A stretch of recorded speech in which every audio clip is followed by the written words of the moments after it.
Hey y'all, it's Allie from Little Hill Homestead. Welcome to the month of August. We are done with our Christmas in July series, which I'm kind of sad about because I had some ideas that I didn't get to you, but I'm going to do that next year. Anyways, it's our first day back to kind of normal cooking. Anyways, I've had a request from you guys a few times, and now that my son lives not at home, he has asked for a recipe as well. So I figured no better time than now to share this one with you guys. So we love this taco mix.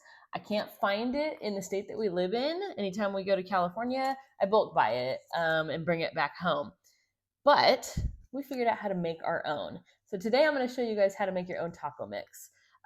This is basically just a powdered taco mix. You add water with ground beef, ground turkey, ground chicken, ground pork, ground whatever, and it makes a really awesome taco meat.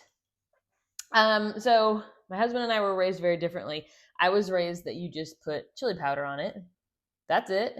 And my husband was raised using this. I will say that his family won, and this is how we make it now. Have for 20 something years. So we bulk make it, and I put it just in a mason jar on our spice rack because we use it almost every single week. And we use it in a couple other recipes too.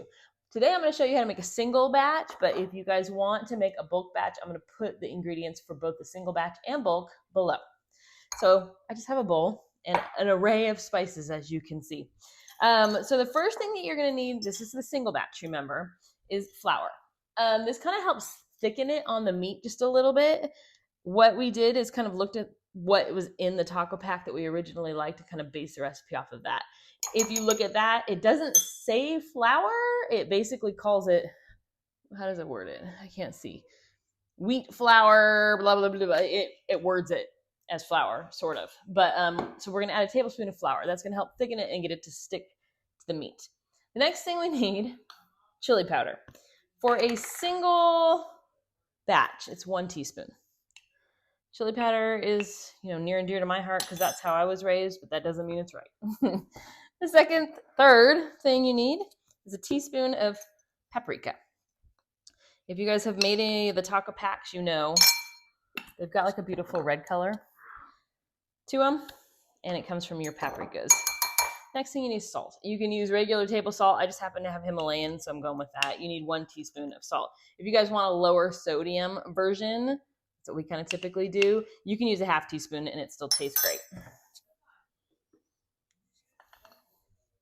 So the next thing we need is minced onion. You guys can get this really, really cheap off of Azure Standard. If you don't know what Azure Standard is, we have videos about it. Their spices are fantastic. You can get them in bulk. Make yourself some cute little jars like we did from Dollar Tree, and you're good to go. Our minced onion is 1 teaspoon. Now, I will tell you really quick while I'm getting my next jar out, if you look at what is in Alari's packet, you can tell that it has minced onion. Some of these, though, I think that they blend it up to make it a little bit finer, so you can't tell there's oregano and stuff in it. But if you read the recipe on the back, it's in there. So the next thing we need is cumin. Cumin, you're going to do a half teaspoon of cumin. It can get overpowering. If you are not a cumin fan, just go with a little bit less. But you want a little in there because it's like the epitome of Mexican food to me. Cayenne pepper. I love cayenne pepper. I used to put it in a lot more recipes than I do now, but I like to sneak it in. You need 1/4 teaspoon of that. By the way, I'm just using a teaspoon for everything and then just kind of eyeballing about how much because that's how I roll. I'm flipping my recipe over. Garlic powder, it's 1/4 teaspoon of that as well. This is going to make me sneeze. Now you want a little bit of sugar. That's going to help it kind of like caramelize up and get delicious on the meat. It also cuts some of the spices and saltiness. If you guys don't know, there's like sweet, savory, salty. There's like a whole thing to have the perfect recipe. So it's really smart to add sugar to things you wouldn't expect it in. It's only 1/4 teaspoon, so it's not much. If you don't want to use sugar, because I know there's a lot of you out there, you can use coconut sugar or whatever your sweetener of choice is, just a dash of it though. Okay, let's see, oregano. This is the one I was saying that I know that they add because it's on the back of it, but you can't see it. So I think they just either blend it up or use ground oregano, but I leave it whole. We don't mind it. And the last but not least, the weirdest thing that we put in here, and it's on the back of the thing in the ingredient list, so don't kill the messenger. Is cocoa powder. I'm not sure exactly what it does, but since it's on there, we started adding it and it's great. So it's 1/4 of a teaspoon of cocoa powder. It's really not that much. If you're worried about it, just do a little bit less. This is not a black cocoa powder. It's just a regular old Hershey's. We do have some specialty ones that I'm going to break out as soon as I get through this big mamba jamba. But there you go. Okay, so that is her full recipe. You basically are just going to stir it up really easily in your little bowl. And then I'm going to measure this out for you guys so that I can be honest and upfront about how much we use. We usually, my husband's the one that makes tacos. We usually do a 1/4-ish cup. If it's a pack, it's about a 1/4 cup or 2 to 3 tablespoons. But I thought, you know what? I never measure this. And when we make it in bulk, we kind of just dump it in there. So I wanted to measure it so that if you're making it in bulk, you know how much to put. 3 tablespoons. So it is what I thought. So we do 3 tablespoons of the mix. So let me tell you how we do our ground meat for tacos. You do you though, if there's something different. So we have this nifty tool, which if you don't have one of these, oh my gosh, we've had ours for years. It's a meat musher. So we have our pan of meat and you just beat it to death with this thing and it chops it nice and fine and perfectly. They have these at the dollar store now. We got it at Bed Bath & Beyond with a coupon when they still existed many years ago and we're still using it. So break up your ground beef till it's fully cooked through, cook it in your pan. Then you're gonna drain off all the fat that you've got in the pan. Put your meat back in the pan. You're gonna sprinkle it with your 3 tablespoons of Lawry's taco seasoning. And then you're gonna add 2/3 of a cup of water over that. You're gonna turn your heat to like medium low. You don't want it too hot.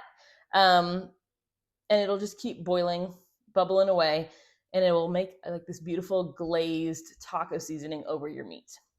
It takes about 10 minutes to get to that point. If you're like my husband, he likes to do it a little bit hotter and get a little bit of crispy going on the meat. I accidentally do that once in a while, but you kind of can just make it however you like best. So that is our basic taco seasoning recipe for you guys.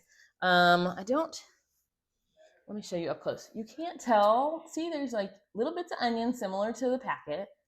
I'm not going to open the packet because I don't want to waste it. And you can't really see the oregano too bad, but it does have more than you would typically see in the packet. It's fine. If you're worried about little chunks, whip it through your little Ninja Bullet blender or whatever you want to do, sand grinder, spice grinder, coffee grinder, to get it a little more fine consistency. But honestly, it's going to break down anything that's in there. So that is our basic taco seasoning and basically how we make taco meat, which we make like once a week. So there you go. This, by the way, is for 1 pound of ground beef. Since our kids have moved out, we do 1/2 pound of ground beef now, so we don't use quite as much. But like I said, get yourself a cute little jar from the dollar store. We got these lids from Amazon and the labels from Amazon when we made our spice rack, which let me turn and show you guys because I haven't showed you in a while our spice rack, so hold on. A lot of the spices are not on it right now, but this is our spice rack. Whoop, it takes up this, we had this weird angled wall between our kitchen and our dining room, and my husband built this for me. Is she not beautiful? I love it. So the bottom we have like, what do we have down here? Jiffy mix, homemade Jiffy mix, chocolate chips, powdered sugar, brown sugar, more chocolate chips, salt, a vintage cookbook that was my husband's grandma's, our portal and mortal and pest that thing. And then these are our spices. It's got these cool little metal bars to hold everything in place, and we love it. I love it. We've had it for quite a few years now, and it's just a great way to like display spices because we have a huge collection of them and have them look really pretty. So I will link those below just so if you get bored and you want to make yourself a spice rack, you can. In the meantime, go make yourself some taco seasoning. I don't know what day I'm posting this, but for us, it's Taco Tuesday. So we're going to be eating tacos for dinner tonight. Thanks so much for watching. If you are new to our channel, hit subscribe, like, comment. We'd love to hear from you guys, and let us know your thoughts on our videos. Thanks, guys. Bye.